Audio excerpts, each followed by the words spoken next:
Hey everyone, this is my circuitry for the search and rescue rover.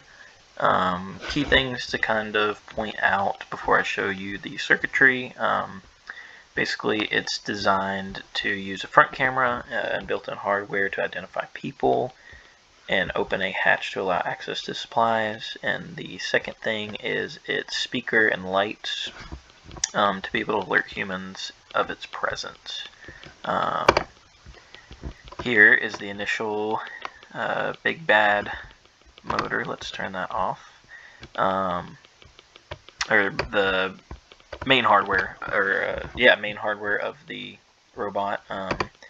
This is our controller for the motors.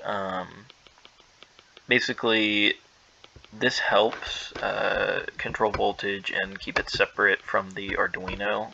If we connected the motors directly to the pins, we'd have some interference and the output would not be good from this Arduino. Actually, if you can tell, I do not have a LED or a speaker in this circuit. I was having a lot of issues drawing too much current off the Arduino, so I had to create those separately, which I'll show after this one. Motors, left motor, right motor. This is our stepper motor. This is to open and close the hatch for access to supplies. 9-volt battery helps power the motors. This is our first distance sensor. This is for walls and obstacles and things of that nature. And then this is our camera. I know it's an ultrasonic distance sensor, but it is going to take the place of our camera, as I'm sure you can build one in Tinkercad, but for time's sake and my sanity, we're going to use a ultrasonic sensor in place for a camera. This will basically be our human alerting system or human detection system. So let's go ahead and show you the code. A lot of boring stuff, a lot of pin setup, key things, return total divided by 3. I needed to average out my inputs from the ultrasonic sensors. That way they would not, they were making the motors go crazy, so we needed to average out those totals. A lot of false readings, movement logic,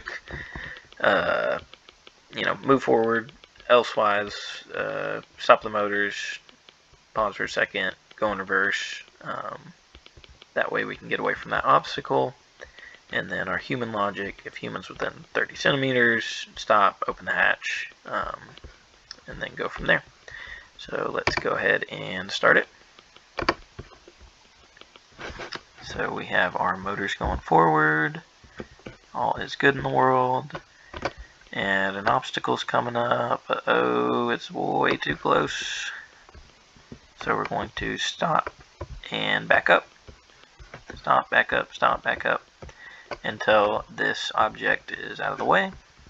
And then we'll continue forward. And then we find somebody, human, boom. Hatch opens, motors stop. That way they can get access and we're not moving around. And then keep on moving. And then here are my speaker and flashing LED. Let's stop that.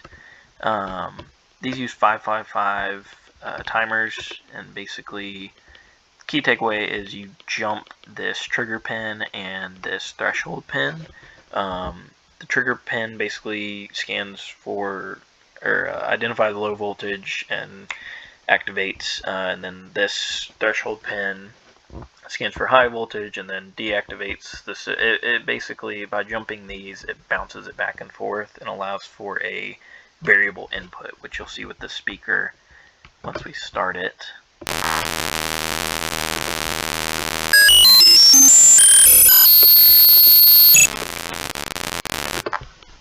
So this light sensor helps us vary how much output we want, and then our capacitors to help that function, and then our LED. Let's turn that off.